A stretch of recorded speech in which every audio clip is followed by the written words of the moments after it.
Magandang araw po sa inyong lahat mga kababayan at welcome back dito po sa Pinas News Review at eto nga mga ka-review natin, nakarma na. Nako, kinasuhan na.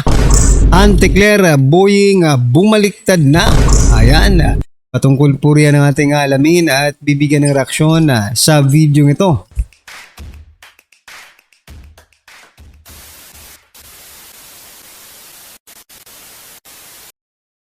San mga kababayan, ito pasadahan muna natin itong si Claire at Boying mga kababayan. Naku okay, nasuhan na po itong si Claire Castro mga kababayan, no? Pero bago po natin simulan ito mga kababayan, sa mga hindi pa po nakapag-subscribe sa ating munting channel ay pa-subscribe naman po. At palike na rin po ng video ito. Maraming salamat po. At eto nga, wag na po natin patagalin. Ito ang balita mga kababayan, no? Si Claire Castro. Sinampahan po Leandro Leveste sinampal ng 110 million civil libel case si Claire Castro. Ayan. Pero itong si Claire Castro, sabi niya po dito mga kababayan, no? Si Claire Castro nagtataka kung bakit sinampahan siya ng kaso. Aba, bakit ka man naman magtataka? No? Sa totoo lang kung ang taong bayan, no? Kung may pera lang ang bawat isang Pilipino, lahat siguro kami magkakaso ng fake news, no? Sabi niya po dito, sino ang tunay na nasa likod ng pagsasampa ng kaso laban sa akin? Sino ang nais mabusalan ng aking bibig? Sino ang lubos na makikinabang dito? Aba. Iba na naman po ang tono dito ni Castro. Mukhang ang gusto niyang sisihin, Duterte na naman. Diba? Sinasabi niya po, sino ang tunay na nasa likod ng pagsasampa ng kaso laban sa akin? Kung pwede nga lang, kaming taong bayan ang nasa likod yan Pero hindi po Si Congressman Leandro Leveste po ang nasa likod ng pagkakaso sa iyo, no? Huwag mong sabihin na babayaran si Congressman Leandro, napakayaman na po niyan, no? Sabi mo, binayaran niya ni Sara Duterte, aray ko po, may maniniwala kaya sa'yo? Diba? May maniniwala kaya sa'yo? Iniiba mo agad no? Yung issue sa kanya, iniiba niya agad yung direksyon, papunta agad sa Duterte, mga kababayan, no? Sino naman ang maniniwala sa'yo, Claire Castro? Nako po naman Sabi niya dito, sino ang lubos na makikinabang dito? Taong bayan. No? Taong bayan po ang makikinabang sa dyan. Taong bayan po ang makikinabang, Claire Castro, kapag ikaw ay nakulong. No? Kasi wala na pong fake news. Kaso nga lang, malulungkot na ang taong bayan. Kasi wala na kaming pagtatawanan. Diba? Nabaliktad na po mga kabayan, no? Nabaliktad na po ang sitwasyon kasi dinidiin po nila si Congressman Leveste. Ngayon, gumanti po. Si Congressman Lian Leveste. Gumanti na po at kinasuhan nga po ng 110 million civil libel case itong si Castro. Ano po ang inyong masasabi dyan mga kabayan? I-comment nyo na lang po sa baba. At eto naman po si Boying Rimulya. Si Boying Rimulya nilaglag na po ng kanyang kapatid mga kababayan. Nilaglag po ng kanyang kapatid. Sabi po dito, mga ka-review natin, sabi po ni DILG Secretary John Vic Rimulya, kasi actually kasalanan ni Ombudsman yan pagbaba ng ratings ni PBBM, bakit naman? Si Ombudsman ang nagsabi na bago magpasko, aray ko po, ayan na. Nagsisihan na po. Nagsisihan na yung magkapatid mga kababayan at sinasabi na si Boying Rimulya ang dahilan kung bakit bagsak ang ratings ng Pangulo. Pero actually, may katotohanan din naman ito. Madaldal kasi si Boying Madaldal, kulang naman sa gawa. Diba? Okay lang sana magdaldal ka na magdaldal pero marami kang ginagawa na, di ba? Kaso ano bang nagawa ni Boying? Parang wala naman mga kababayan. Di ba? Yung Yung pagpapadala lang kay former President Duterte sa Dahig, ang pinakamalaking accomplishment ng administrasyong ito, mga karibin natin. Lalo na itong si Boying Rimulya. Ano po ang inyong masasabi dyan, mga karibin natin? I-comment nyo na lang at eto, pasadahan na po natin ang video ito na kung saan sabi po dito, nako, eto, pakinggan po natin ito, si Claire Castro, kinasuhan ni Kong Leveste, Auntie Claire, magbabayad ng 110 million, magbabayad. Okay, hindi ba makukulong ito? Sana makulong ito. Sana po nakatapat si Auntie Claring. Hindi na po nakapag-figure si Congressman Leandro Leviste, mga kababayan, sa pagiging fake news queen ni Auntie Claring. Nagsampa na po ng kaso si Congressman Leandro Leviste, mga kababayan, laban kay Auntie Claring. O ito po ang video, panoorin po natin, napakalaki po ng danyos na babayaran ni Auntie Claring, mga kababayan. Sa araw-araw na ginawa ng Diyos, kagagawa ng fake news nitong si Auntie Claring. Nakakita rin at meron ding pumatol sa kabaliwan ni Auntie Claring, mga kababayan.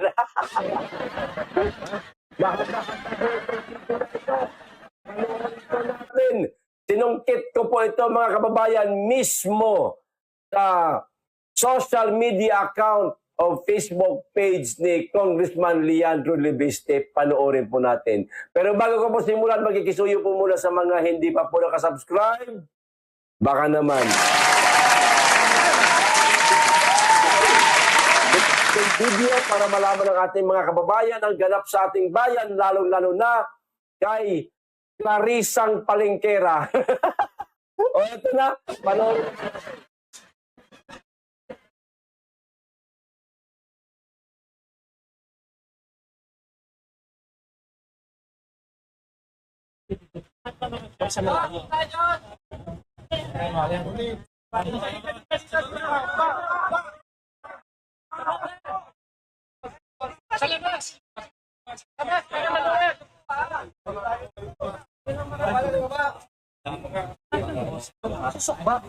Hoy, naka-off yung mic. Tayo po ay may nakatawa ng pagkatapos para sa pangyayaran. Una tayo ay ngayon sa Malaya. Regional File Court. File ng kaso laban kay PCO Undersecretary Claire Castro dahil sa kanyang libelous statements tungkol sa aking solar business. Hindi ko po binenta ang prangkisa dahil wala akong kumpanyang may prangkisa na binenta ko. Ang binenta kong kumpanya ay walang prangkisa. At hindi ko naman pong nais na masaktan si Yusek Claire Castro, ngunit kailangan ko lang pong ipensahan ang aking pangalan dahil ilang vlog na po siya tungkol sa akin at ayon po sa advice ng aking lawyer, maraming salamat po kay Attorney Topacio sa kanyang guidance. Napakarami pong grounds of Attorney Topacio. Pagpaplanuhin natin pa po ang iba pang mga legal na hakbang in response to all of these libelous statements. Pero ang pangunahing pakay ko po ay depensahan ang aking pangalan at gusto ko pong linawin. Ito po ay under the civil code na ang principle po nito, kung ikaw ay may ginawang isang bagay na naka-injure ng isang tao, ng kapwa-tao mo, you are liable to pay for damages. Hindi po nais ipakulong si Yusek Claire Castro, ngunit gusto namin siyang panagutin. Unang-una, sapagkat may ginawa siyang mali para sa aming opinion, at pangalawa, to vindicate yung good name and reputation of my client. Yes, at that is not absolute. Ito po ay hindi lamang exercise ng freedom of expression ng isang journalist o isang pangkaraniwang mamamayan. This is a targeted attack against Congressman Leviste for being a critic of the government. Kitang-kita po natin yung pattern.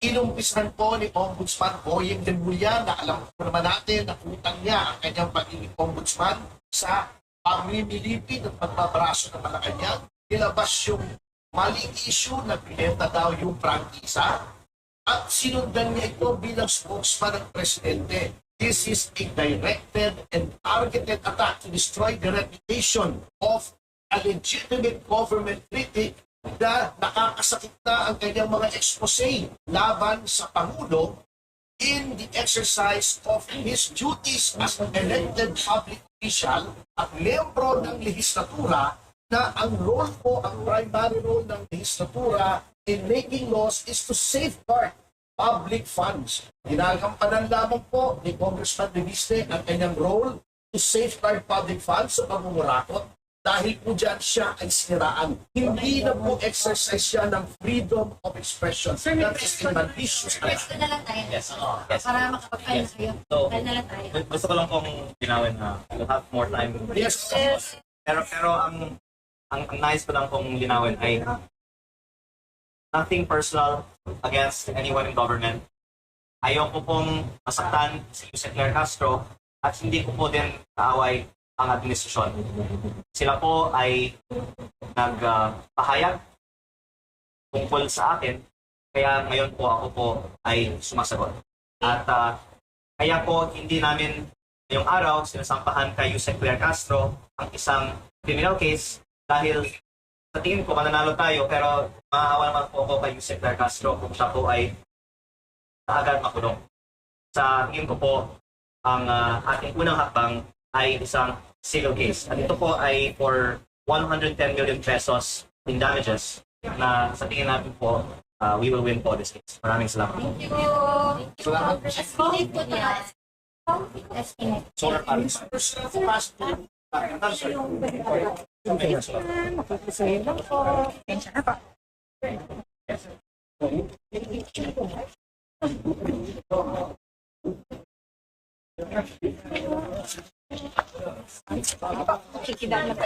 Tingkitaan lang. Yari na mga kababayan, yari si Claring, nako po. Ha? Kakasuhan na po. Ay, napakabait pa nga po dito, no? Napakabait pa po dito ni Congressman Leandro Leveste. Excuse me po. No? Napakabait pa po dito ni Congressman Leveste. Biruin mo, ayaw niyang makulong si Castro kahit sinisiraan na siya mga kababayan sa publiko. Oh. Pero ayaw niya pa rin makulong. Magbabayad lang ng 110 million. Aba, kita niyo na yan? Sa bagay, ano lang yan kay Castro? Diba? Baliwala lang yan na 110 million mga kababayan. Baka nga bonus lang yan ni Castro. Sobra-sobra pa. Baka lang naman ha. Oh. Diba? Kasi marami ng ano yan. Nakapag-ipon-ipon na rin yan si Castro mga kababayan. At inaasahan niya rin naman na maybe isang araw, no? Ang umabot na nga yung araw na yun. Ngayon, mga kababayan, nakakasuhan rin siya sa mga ginagawa niyang kasinungalingan. No? Oh, yung mga gusto magkaso kay Castro, nagpapakalat ng fake news, baka gusto niyo rin kaso. Kayo naman po, gumanti naman kayo. Oh, para maisip niya na, tama na itong pagpapakalat ng hindi tama, no? Oh, kasi halos araw-araw na lang po no? Araw-araw na ginawa ay palaging Duterte, no? Palagi na lang Duterte. Buti nga si BP Sara hindi na napaka-patience po ni BP Sara, no? Kasi ilang beses na bang binira ni Yusek Claire Castro. Buti nga hindi siya kinakasuhan ni BP Sara ng kung anong-ano man because it is part of the freedom of expression. Pero sumobra na kasi dito kaya Congressman Leveste. Kaya mga kababayan, no? Kinasuhan na siya kasi hindi na po tama ang kanyang pinakakalat na balita o mga impormasyon patungkol po kay Congressman Leveste. Ayan mga kababayan, ano po ang inyong opinion, reaksyon patungkol po sa video ito? Paki-comment na lang po sa baba. Maraming salamat po.